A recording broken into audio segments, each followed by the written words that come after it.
Hello everyone, my name is Maxence Rodier, it's written in font size 1, and I make ASMR videos. This is what we think at first. I mean, it's what I'm being told. Ah, you do ASMR. And this is what we imagine when we talk about ASMR, all those mouth sounds videos in front of a mic in a bedroom. It's a shame.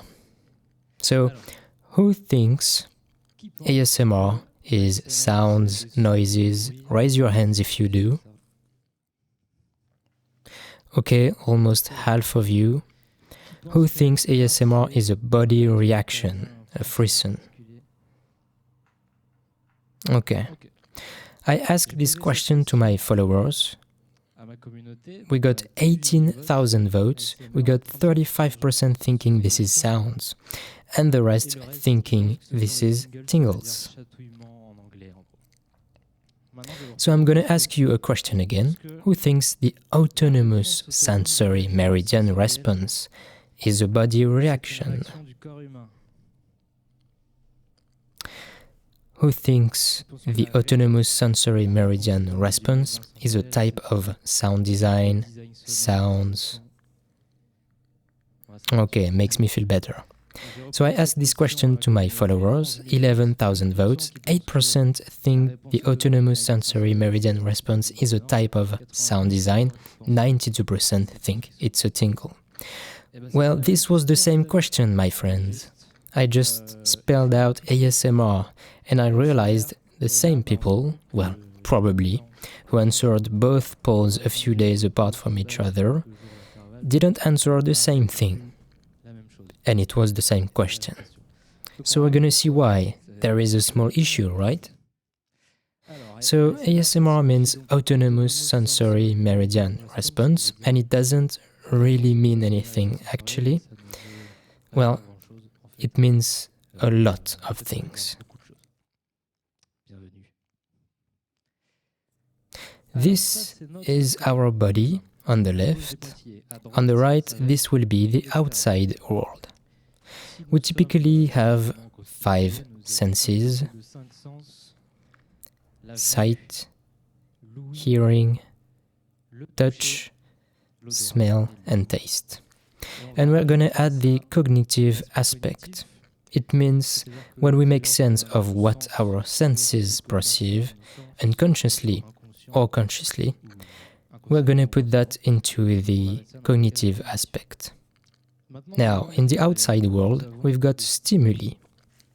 For example, the flashlight of the doctor examining the eyes, the sound of scissors at the hair salon, the scratching tool for the scalp to relax. Gives you a little tingle, right? The smell of Play-Doh modeling clay. And madeleines. For the taste, we'll talk about that reference later. And for the cognitive aspect, we're going to add, for example, someone who asks you questions, who is interested in you, everything that's personal attention. You're at the doctor's, they ask for your name, or someone drawing your portrait, who's focused on you. These are stimuli that will stimulate, by definition, one of your senses, or multiple, or combined together, will bring cognitive information, and this will trigger in your body what is called ASMR, which is thus a reaction to something. This arrow going from the top of the scalp to the lower back shows the area where this frisson is usually felt. It can be the whole area, it can be just a specific part. We'll see what specific frisson we are talking about, because it's not just any frisson, it's a particularly pleasing tingle that we'll define a bit later. Then I added films, meaning all kinds of videos, so for example YouTube videos, movie scenes, TV shows, commercials.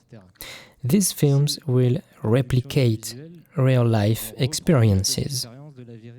But these real-life experiences are sufficient by themselves to trigger the ASMR of the viewer's body. So we can already see that ASMR is not an internet thing, it's not videos, it's a reaction to an outside thing. Films will replicate these elements. We're going to look into that a little deeper. So we've got the body on the left, the outside world on the right. The ASMR term we were saying is not specific enough. We call that tingles, so a particularly pleasing tingle, and the result of these tingles is relaxation. And we use that however we want. We can use it to fall asleep, to unwind, or to focus. Even when working from home, we can put an ASMR video in the background, just like we would with some music. Stimuli are what we call triggers, ASMR triggers, and each person has their own triggers. The list here are small examples that will not necessarily trigger your ASMR. I love scissor sounds. Maybe that's not the case for someone else. The scratchy tool, scalp tool, maybe some people don't like it. So these are examples. Everyone has their own triggers. On the internet, on YouTube, there are ASMR videos. There are videos whose main purpose is to trigger the ASMR of the viewer. This is probably what you've heard of if you've ever heard of ASMR. Unintentional videos are all the other videos that were not specifically made to trigger the ASMR of the viewer, but that will do it anyway. So for me, for example, my unintentional ASMR videos are origami tutorials, where we can hear the folding paper sounds, etc. The person who made the video didn't want to make an ASMR video, but it's my unintentional trigger. For you, it can be lots of other things, unboxing videos, etc. Movie and TV show scenes can also trigger the ASMR of the viewer.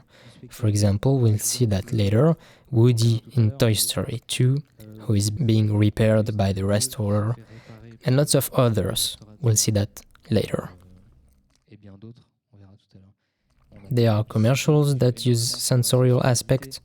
What I forgot to say is that films only uses sight and hearing, so they can't use the other senses, especially commercials which use the sensorial aspect.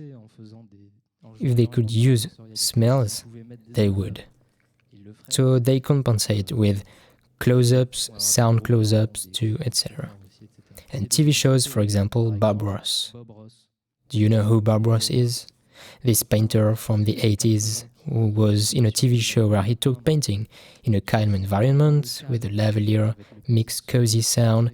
He's got a very reassuring voice, and there's the sounds of the paint, brushes. So this very ugly line is what we usually think when we say, "Ah, you do ASMR." They're actually videos that reproduce experiences from real life, which by themselves are able to trigger people's ASMR by 2 of the 5 senses. And ASMR is only about frisson. So yeah, ASMR is mouth sounds to fall asleep. There's a huge shortcut. We have to go through this whole process first to understand.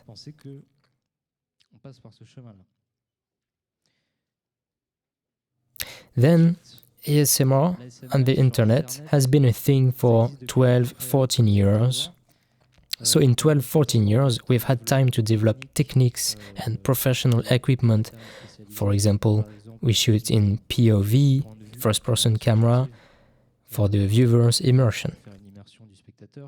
Still regarding immersion, audio immersion, there are binaural mics, binaural stereo with the little ears, for example.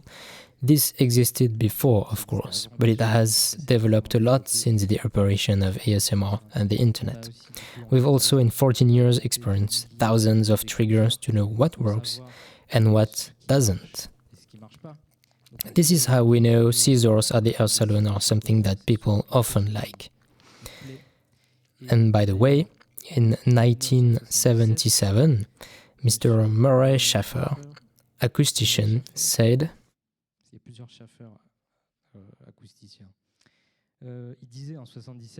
"It would be good to know which sounds were especially pleasing or displeasing to people of different cultures for such catalogs, which might be called sound romances and sound phobias, would not only be of inestimable value in consideration of sound symbolism, but could obviously give valuable directives for future soundscape design. So this is from The Soundscape by Schaffer. And this was in 1977. Between 2008 and today, we've experimented with all these sounds and we now have this catalog of pleasing sounds. And displeasing sounds too. Regarding the human body, we finally had scientific proof since 2018 that the tingle itself exists. So it's not a legend, it's not a spiritual thing, it's a tingle, it's a physiological reaction that has been measured. So we have proof of this. What we don't know yet is why. We don't know why this tingle exists, and we don't know how to trigger it every time for sure. Otherwise, I would be very rich. And we all have our own theories. I got one that I explain in this book that you can't find in bookstores because I self-published it on the internet. You can find it on Amazon, Traité sur l'ASMR, but they are only theories. I'm not going to talk about them because they haven't been proved. So this is the path that we talked about, the one we first think of when we talk about ASMR videos on the internet, in media articles you'll come across. This path is a path we'll study later, how movies can trigger your ASMR, and this is what I am tending towards with my content on my ASMR channel. So ASMR is not noise, it's not sounds, it's not videos, it's not an internet product, it's what's happening inside your body. So it existed way before the internet, obviously. So is ASMR a trend, like a lot of media say it is? I'm not sure. We'll see why not. Here's a graph of the volume of research on the keyword ASMR on Google between January 2007 and today. So in 15 years, well, it didn't start right away, we'll see why not, the volume of research on the keyword ASMR has been only increasing. I don't know any trend that lasts for so many years. It started stabilizing about 4 years ago. A trend that lasts 4 years like this? For example, tectonic, not plate tectonics, that one lasts millions of years. Tectonic dance is a trend that typically lasts a school year and then collapses. It works with all kinds of trends. This one is another keyword, workout. This is really not a trending topic. We will always talk about it. We've always been talking about it. There are mini trends within a year. This small downward peak is December, I checked, when everyone eats raclette, and it goes back up. There's a trend between February and September for the summer body. And the big spike up there is COVID. Everyone started working out. But in general, it's not a trend, and what's interesting is to see that the keyword ASMR is now almost as searched as a topic that's been established forever and consistently over time. So it's not a trend. A little history just for your information. In October 2007 on the internet, this feeling was first mentioned on a health forum called Steady. The topic was called Weird Sensation Feels Good. It's already more precise than the keyword ASMR, because, well, ASMR, we don't know if it feels good, or if it's weird or not. In 2010, this ASMR keyword was created by Jennifer Allen, and we have been using that term since then. In May 2014, I created my YouTube channel, the best YouTube channel in the world. Well, I don't know everybody in the world, but I think so, yes. That's a quote from a French comedy. And in June 2018, that one first scientific study which proved the existence of ASMR, and we'll detail it later.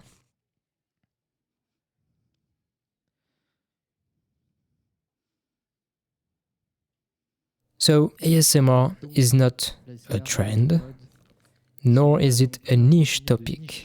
I often hear this idea. We saw it was as searched as workout topic. Workout is not a niche topic. Everyone is concerned, and we'll also see why. There is another survey that was conducted in the whole world to know who watches ASMR videos. Well, we won't be able to say it's a niche topic. So what frisson then? Because there are several different frissons. Little subliminal picture. Here is a page from a book, which I will source after. I'm gonna read you an extract you'll probably recognize.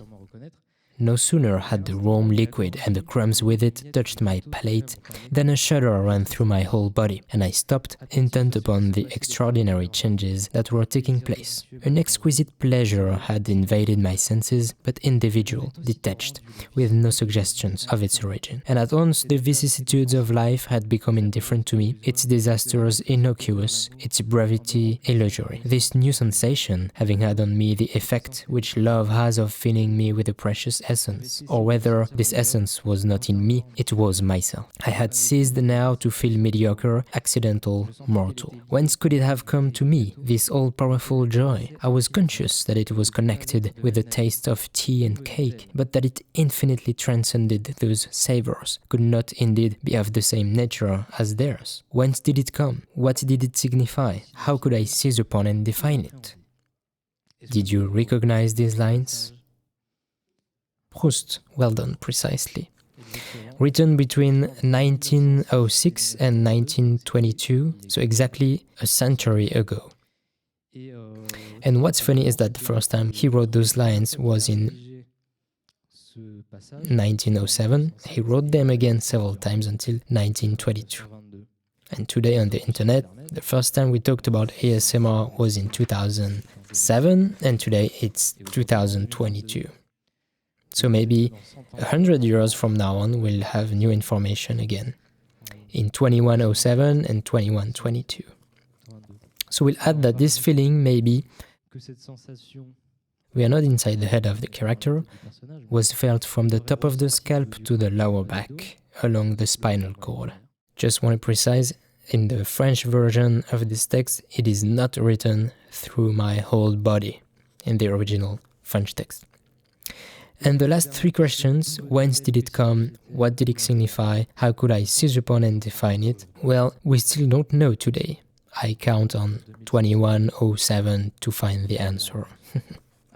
So this is the famous published study that was conducted at the University of Sheffield, published in 2018. So we studied two groups of people.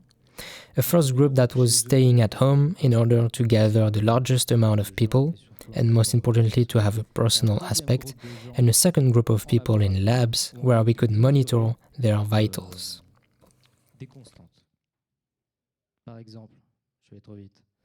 We of course made them watch ASMR videos at the same time. We measured a drop in heart rate and, most importantly, an increase of skin conductance, which literally means an electric signal. The tingles. So it exists, it's here. And apparently no pillow erection, which means when hair stands on end. So if you think you felt ASMR because you had pillow erection, that's not it. It may be connected, but that's not it. That's not what's been observed for the tingles. So this is what is called ASMR, the tingles, which is not to be mistaken with the aesthetic chill. Lots of people mistake both these different responses. So the aesthetic chill is felt most of the time while listening to music, for example, which is called the musical frisson. But it can also happen when you are looking at a piece of art that affects you. It's a shiver that is felt all around the body and that is not necessarily pleasant compared to the ASMR tingles. Here we got an increased heart rate. We still got an increase in the skin conductance since it's a frisson, and this time we do have pillow erection. This aesthetic chill has already been studied in the 80s, 90s, and this study here clearly distinguished those two responses. So the result, the consequence of the ASMR tingles is relaxation, whereas the aesthetic chill consequence is an excitement. What triggers the ASMR the easiest will be triggers from the personal and intimate spaces. Personal and intimate spaces are two of the four proxemic zones around you, like a bubble. When you open your arms, that is the intimate space. If someone steps there, they step inside your intimate space. This is what we often see in ASMR videos. We are very close to the camera. What will trigger the aesthetic chill usually has an epic aspect, something grandiose that is beyond ourselves or that resonates with several people. For example, if you are here, you may like Star Wars. This can happen when Duel of the Fates soundtrack starts playing during the battle between Obi-Wan and Darth Maul. It can make you feel that goosebumps. Or when you're in a soccer stadium and everyone sings the national anthem together. You can get this epic chill. So it's not the same thing as the ASMR tingles. These are videos that I won't be able to show you, but you can find them. This is a video of a live reaction to a piece of classical music. It lasts 2 minutes. It's a crescendo. And you can see the air standing on end in real time, depending on the moment of the song. When the music slows down, the air comes down, and when the music goes back up, so does the hair. That's quite funny. But this is not the ASMR tingles. So here's the conclusion of this study. The aesthetic chill has been distinguished from the ASMR tingles, and for the first time, we have proof that the ASMR tingles exist.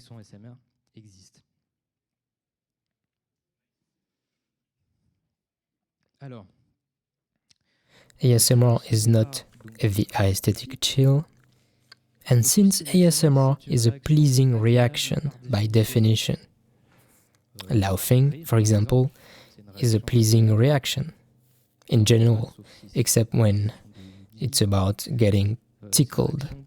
It's a pleasing reaction, so you can't say, I don't like to laugh. It's not possible. Well, maybe it is. So by analogy, you can't really say, I don't like ASMR. In fact, when we say I don't like ASMR, we are talking about the content. We are doing the metonymy from the reaction to the content. We are talking about the content.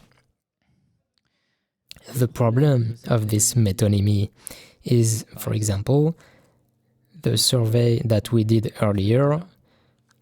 When we only say the keyword ASMR, it's just 4 letters. People won't try to understand what they mean. But when we write down what they mean, people are like, oh, okay, yeah. So the content becomes the reaction and vice versa. So here it wasn't a big deal. It's a survey I did for myself. But here it's an official survey published by the music platform Deezer. This platform asked 12,000 people from 6 countries if what? That's the problem. We are first getting the ASMR definition, which is the sensorial reaction that some people feel. So this is okay, we've got the right definition of ASMR. ASMR equals a reaction. This was the only thing that was right in this article. Now, what's wrong? ASMR, a trend that lasts. A trend that lasts is an oxymoron. It doesn't exist. ASMR is a reaction to some sounds or voices. So we've eliminated the 4 other senses completely, which is a shame, but it's okay, it's not the worst thing of the article. Then, the streaming service wanted to analyze the effects of this sensational content. So here we went from the reaction to the content. Okay. When did we make the transition? We don't know. So what was asked to the people? Do they feel ASMR or do they watch videos that trigger ASMR? And here, listen to ASMR. So now we are listening to the content that was at first a reaction. We can't listen to a body tingle. Make up your mind. Either ASMR is a reaction or it's a content that triggers a reaction. So we have 56% of people in the world who engage with this type of content. Is it a niche content when more than half of the population engage with the same content? I don't think so. What does that mean? We don't know, because in principle, among the people who watch ASMR, there are people who hate ASMR that are taken into account in the result. It's very weird. The same article written in English, so probably the original version of this article, this 56% becomes 63%. It's the same sentence. Look, we don't know why, so I suspect that the 7% of people who hate ASMR have been added to the 56, which adds up to 63% of people who watch ASMR, among which some of them hate it. It's weird. So here we are completely lost. The problem of metonymy is that we don't know anymore what we are studying. We gotta pay attention to the words. This was the problem for the viewers. The problem for the creators is that everyone is doing quite the same thing, which doesn't prevent from triggering people's ASMR, of course. But some people will be like, oh, it's nice, it doesn't require much equipment, and will do the same thing than what they've seen, and one by one, we'll have lots of copy-paste channels that look alike, and this is why people are like, oh, you do ASMR, so you're doing those mouth sounds in front of a mic, because the big majority is doing it. So ASMR is not something you do, it's something you trigger.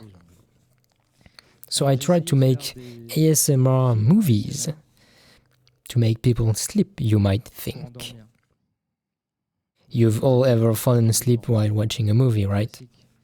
Well, here when trying to make a movie to fall asleep, it doesn't work. It's a shame. But at the same time, it makes sense, because if we take a look at this path, well, we are not talking about falling asleep yet.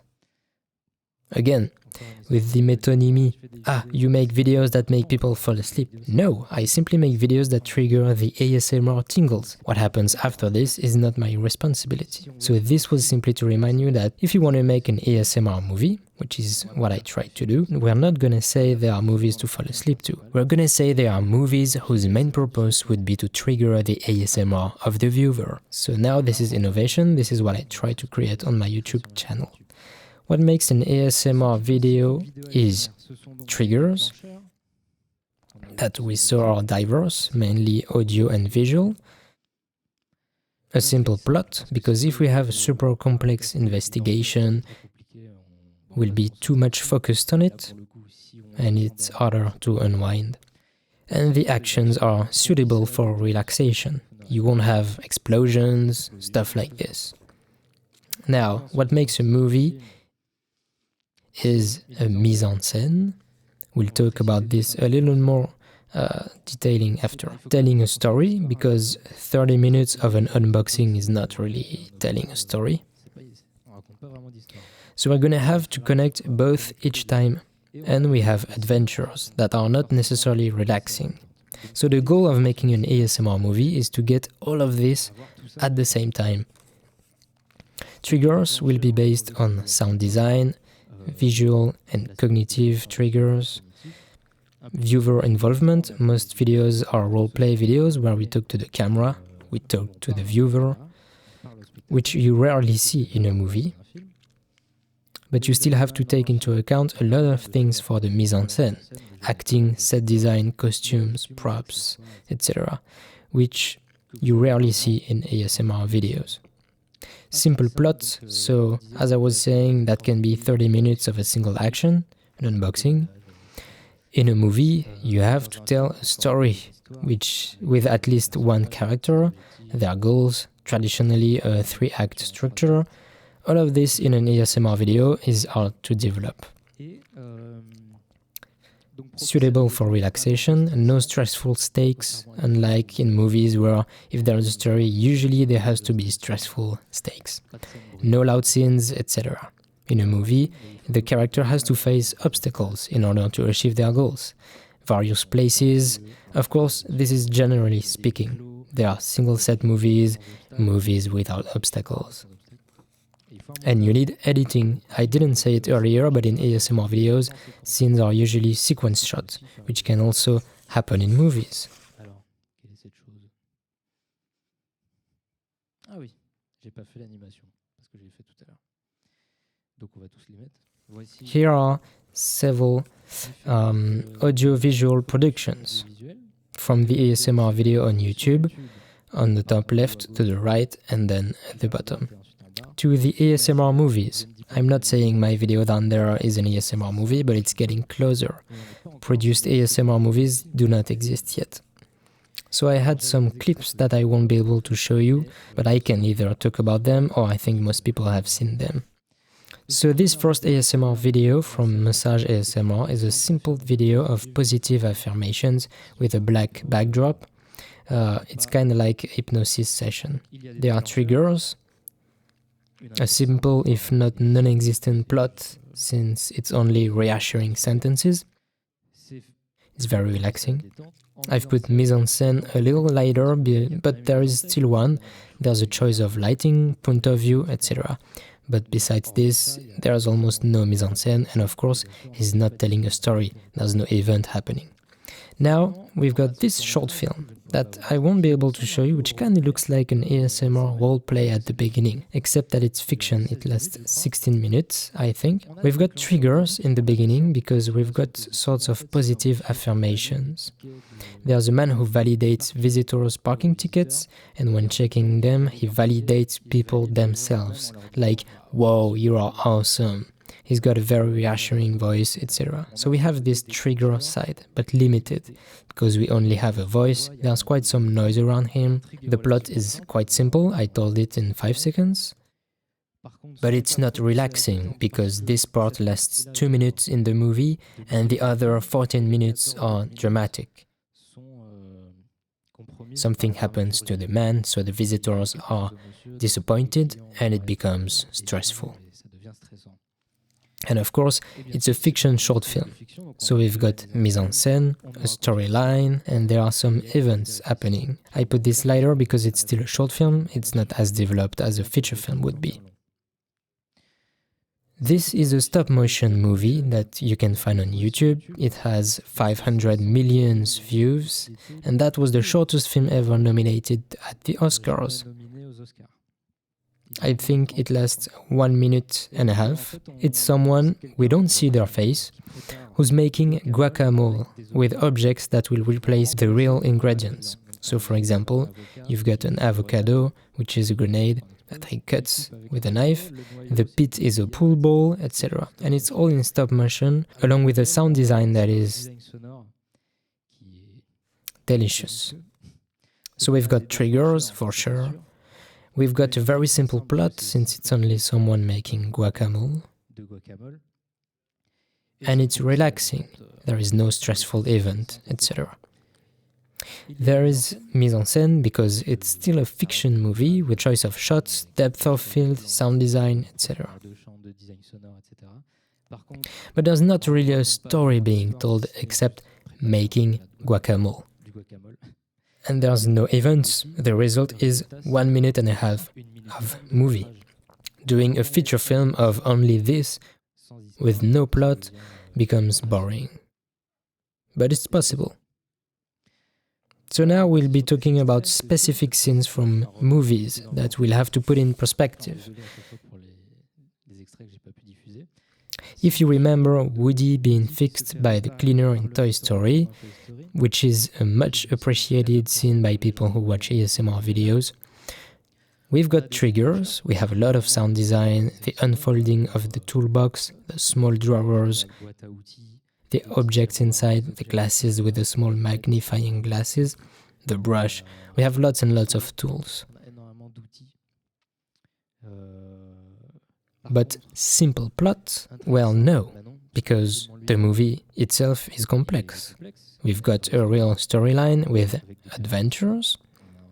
Right before this scene, all the toys are crossing a boulevard with a huge truck running over, letting go of construction stuff. So it's a very stressful scene, and right after that we go to this. So no, the movie itself is not relaxing. Well, it can make people laugh, of course, but there's a mise en scène, a story is being told, literally Toy Story. And we do have adventures, yes, but that are stressful. Okay, this can trigger ASMR, but this is 1 minute and a half in a 1 hour and a half movie. Something else to say is that this scene that lasts a bit longer than 1 minute and a half, I think, is a real break in the narration, but it's not at all essential to the story, except the fact that he only has to get his arm soon back. But in this scene, he's not only getting his arm soon back, he's getting his eyes and hair polished, he's getting completely refurbished. It's a delightful break, and it's not that essential to the narration compared to the other scenes that we'll talk about right after. For example, Harry Potter, in the first movie, when he goes to Ollivander's to buy his first wand. This is a scene that a lot of people like because it's very cozy. This happens right after a scene on the diagonally, on a loud and narrow street where it's saturated with visual information. There's lots of people and noises. So it allows a little break in the narration, but that is essential to this story this time because he's buying his first wand. We learn this wand is linked to Voldemort's, so it's a scene we really can't take back. Unlike the Woody scene that lasts 2 minutes where he's being polished, there it's for pleasure. Here it's very important. So we've got some triggers. The plot is not simple, Harry Potter is not simple, it's not relaxing, speaking of the entire movie. And we've got mise en scène. A complex story is being told, and the adventures are not relaxing. There are fights, deaths. And we'll often see an innocent child figure versus an old figure quite expert in their field. Right before, if I go back, it's a very old man who fixes Woody, who is the child figure. Here we have a very old man selling to Harry Potter his first wand. Django Unchained. You might remember this part if you've seen it, where the bounty hunter pours a beer in a deserted saloon. There are close-ups on the beer with the foam sinking, the sunlight going through the glass, etc. Again, a break in the narration, because right before he goes through a village where everyone has guns because it's the first time they see a black slave who isn't a slave anymore, and right after this scene there's literally the marshal getting killed. So it really is a break in the narration. We've got a sort of childish figure here again, because since he's free, he's gonna discover a lot of things for the first time. He's tasting beer for the first time, and it's the older, more expert figure that pours him the beer with perfect gestures. So we've got triggers. Except that Django Unchained's plot is not simple at all. Is the movie relaxing? I'm not sure, especially knowing how it ends. There is obviously a lot of mise en scène, a story is being told, there are adventures, but that won't necessarily be able to trigger the ASMR. The goal of creating an ASMR movie will be to gather the largest amount of these short scenes in the movie. What we've seen up until now, all the scenes are the only ones that could trigger the ASMR out of each full 1 hour and a half, 2 hour movie. Whereas here, Amélie, my favorite movie, we've got lots of scenes like this, lots of little delights. And if you remember, at the beginning, we've got André Dussolier, the voiceover, telling us she enjoys all sorts of little pleasures. Breaking the crust of the crème brûlée, diving her hand in a bag of seeds. Here, we've literally got ASMR experiences that are triggered by all 5 senses. So we've got lots of triggers, and if you remember, most of the time in the movie, if you pay attention, the lines are whispered or soft-spoken, just like in an ASMR videos. The plot is quite simple. It's about a woman who wants to bring joy around her, so the obstacles are quite rare. It's more of a scavenger hunt, actually. It's a relaxing movie because there are no stressful situations, there are no life or death stakes like in almost all the movies we've talked about before. It's literally someone who wants to bring joy around her. But there are still some loud scenes, etc. So inevitably, it won't be an ASMR movie. Jean-Pierre Jeunet wasn't thinking, okay, let's do an ASMR movie. Even if it's sort of what he had in mind a little. There's mise en scène, a story is being told, and there are still adventures, but they are more like a scavenger hunt where we are gonna try to find people, objects, the origin of things.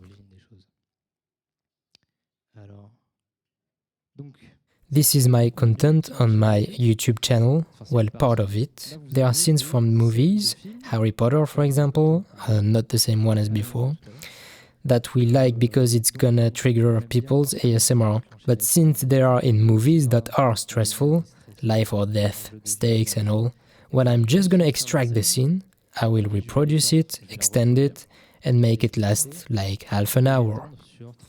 So for example, Harry Potter, who writes in Tom Riddle's diary, there's the sounds of the quill on the paper, I think there's a fireplace next to him. I made this scene last 30 minutes. Titanic, Jack's drawing of a rose, it lasts 1 minute and a half, 2 minutes in the movie. I tried to make it last half an hour. And there's a real life effect too, because the drawing, we can imagine, probably took also half an hour to make in real life. So here there's no ellipsis, we've got a feeling of real time, the immersion is better. I also imagined some scenes. Here Edward Scissorhands, this one I made it last as long as possible, so much that I was completely sprayed with makeup at the end. So let's do the same analysis on my videos. So we've got triggers, obviously, because we've removed everything else. The plot is simple, writing in a diary, spying on Hogwarts with the Marauder's map, getting makeup on. There are always simple actions lasting half an hour. Relaxing, of course, the sound is mixed so that the viewer is never surprised. There is a mise en scène because I paid attention to reproduce the lighting, the camera's point of view, the sound design, the costumes, set designs, props, composition, etc. Also the acting. But no story is being told, because a simple action lasting half an hour doesn't tell a story anymore. This is where we see the limits. And there is no adventure. The goal will be to have all these elements at the same time.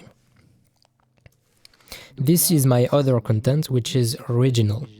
I created a Tingle village, which is an imaginary village where I created lots of characters that each have a job that we would find in a village. So there's a tailor, a doctor, barber, perfumer, a dealer, that also counts. And there are little plots in these episodes. There are like 13 episodes of the Tingle Tailor, maybe as many for the Doctor, and there are plots where these characters are connected to each other, like in a TV show. Some will pay visit to the others, and there will be some little storylines that I would like to develop more. For now, I don't have a lot of storylines, but there's always a common thread. Well, you can see that him right there is this guy paying a visit to the woman to trade some golden thing, for example, that we'll find in another episode. So this is the Tingle Tailor's introduction, simply to show you what it looks like.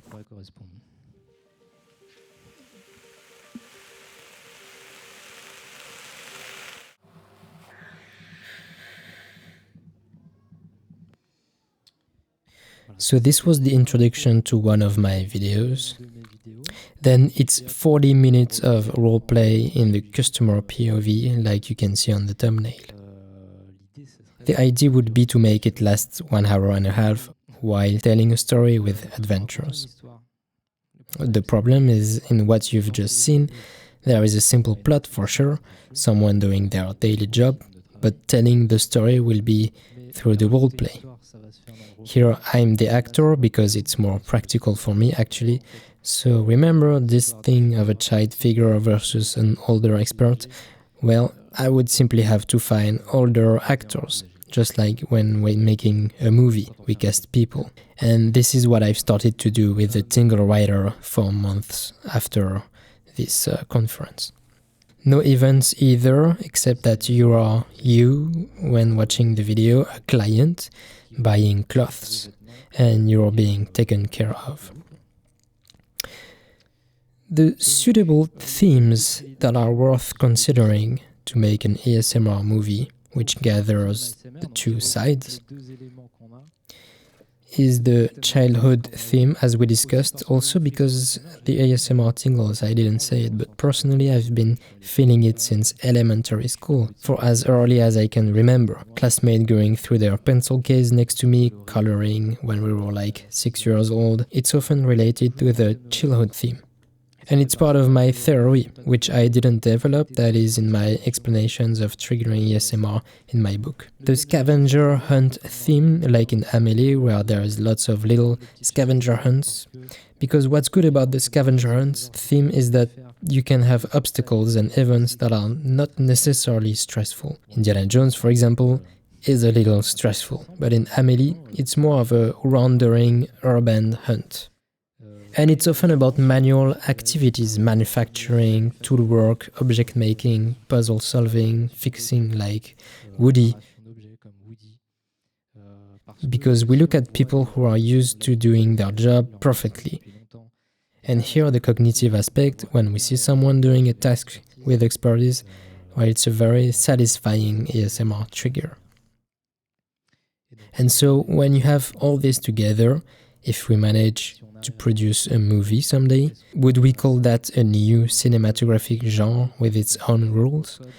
For anything to be the new genre of something, it has to have its own rules. Here we have our own rules to follow that are quite specific. So we can say that if someday someone makes an ASMR movie, it would be a new genre. And this is what I would like to do. So this is my book on ASMR, where I talk about ASMR as a new form of audio-visual expression. I develop everything you just saw in much deeper details, especially the sound design aspect, with the reduced listening, causal listening, semantic listening, all these things that we could talk about for hours. And there you go, I think that's it. Thanks a lot for listening. If you have any questions, don't hesitate. Yes?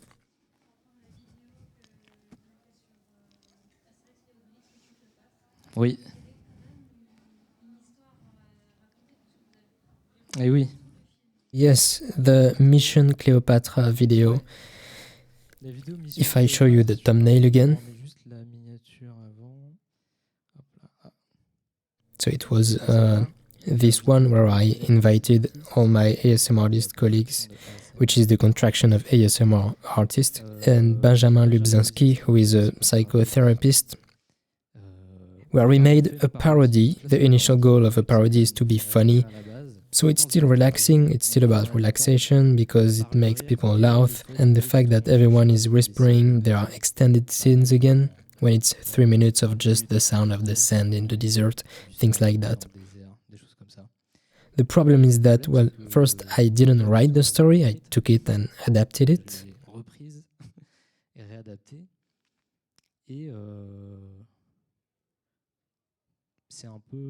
How can I put it? Lots of people talk to me about this video, but I find it much cheaper than the others in terms of production. Here you can clearly see the fake backdrops, you can see the mics. I do it on purpose sometimes because in this story the goal is not to build a palace for Cleopatra, but to shoot an ASMR video for her. So we sometimes see the mics, etc. Other questions? Did I convince everyone? Is ASMR noises? Yes? So, how long does it take to make a video? For which one? So Mission Cleopatra, it took the longest because there are several people to bring together, otherwise I'm usually always alone. I do everything myself, preparation, shooting, post-production, I do everything alone. So here it took I think 2 months of preparation, 10 days of shooting in total because I had to go to the other's home, and 80 hours of editing because here there are 3 to 4 shot values for each scene. There are 20 scenes from the movie that I reproduced. The video lasts 45 minutes, but it's like 45 minutes of fiction. There are cuts every 3 seconds.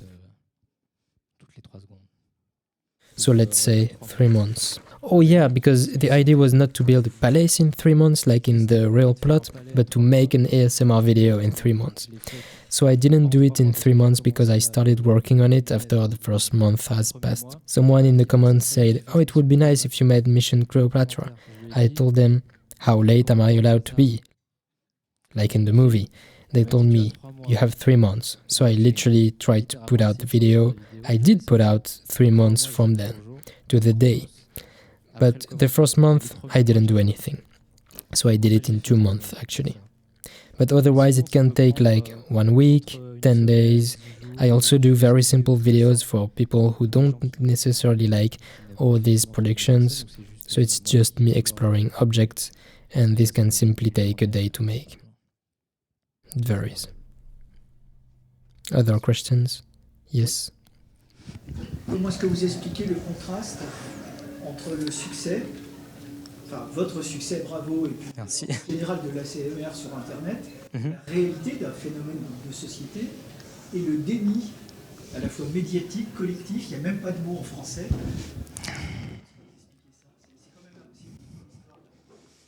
So, I don't know if you've noticed it, but I never talked about erotism, brain orgasm, everything related to sex, because this is what every media do. They like that, to reduce all the videos to, well, not this, because they are like, okay. But for example, all the videos in front of a mic where people are making mouth sounds, most journalists like to talk about brain orgasm, everything that's erotic. Well, yeah, because we are in the personal space. We trigger an intimate tingle, and so when it gets personal, people are like, "Oh, I don't like that." And then they go get a massage with the scalp tool. So I don't know, it's why I'm here, to show you that ASMR, it's not just the videos we think they are. And Proust was already talking about it 100 years ago, and we didn't make a big deal out of it, which is a shame. Other questions? Yes. The production is maybe what takes the most time and money to bring together ASMR and movie. Yes, I like to take my time. I go to lots of flea markets and garage sales to find lots of props, whether it's for a specific video or to find inspiration. So I can gather lots of items for like 3 months, for example for the Tingle Tailor, which you've just seen the intro. During a couple of months, I think I gathered lots of sewing related things, and when I felt ready, I planned the production in my studio. Because all of this is shot in the same place, the same room, which is less than 20 square meters, which is at my home. It's soundproofed, so I set up everything each time in the same place. Everything is done in the same place. So I shoot several videos in advance so that I can have the time to shoot this one while continuing to publish new videos every week on the YouTube channel. And my favorite moment is the moment I have all my props spread out in boxes in front of me. I have the other part of the studio which is empty where I shoot, and I'm like, okay, so now I have to build the universe where I will place the objects. It's my favorite part. Then shooting. Well, first I'm not an actor, so it's something, but I would like to have all these characters replaced by actors. Here it's more practical because it's me, so I make myself available whenever I want. But if they could be played by different people with various voices and looks,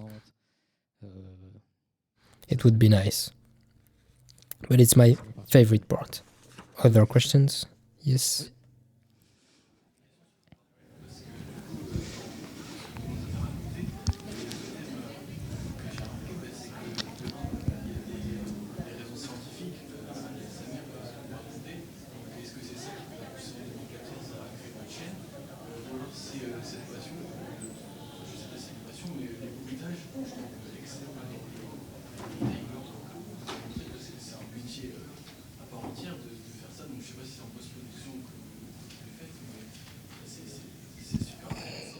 Merci. Thanks. Well, what made me open my YouTube channel? Well, first I came across ASMR videos in 2012 already, and for a year and a half I was just a viewer. I used them to fall asleep faster, otherwise I still have my eyes wide open until 3 a.m. So I put this in my earphones and I fall asleep. And in 2014, I was graduating high school and I was like, oh, what can I do instead of studying? Well, I opened my YouTube channel and I think it's a good thing I did. And I started making the videos I would have liked to see on the internet, actually. It's mostly that. And at the same time, I wanted to work in the film industry. So I studied filmmaking. The first 3 years of my YouTube channel were also the 3 years of going to film school. And then I went full-time on YouTube. So here you can see the past 4 years on YouTube. So all that combined, boom, here's the result. Other questions? No? Well, thanks for listening and I wish you a good relaxation. Thank you. Merci. If there are any producers in the room, where can I get your book? It's on Amazon. It's on Amazon, yes. I self-published it. Okay. You can get either the ebook or the paperback version. But to all my English people watching this version of the conference, for now, the book is only available in French, but you can still buy it. Thanks for watching.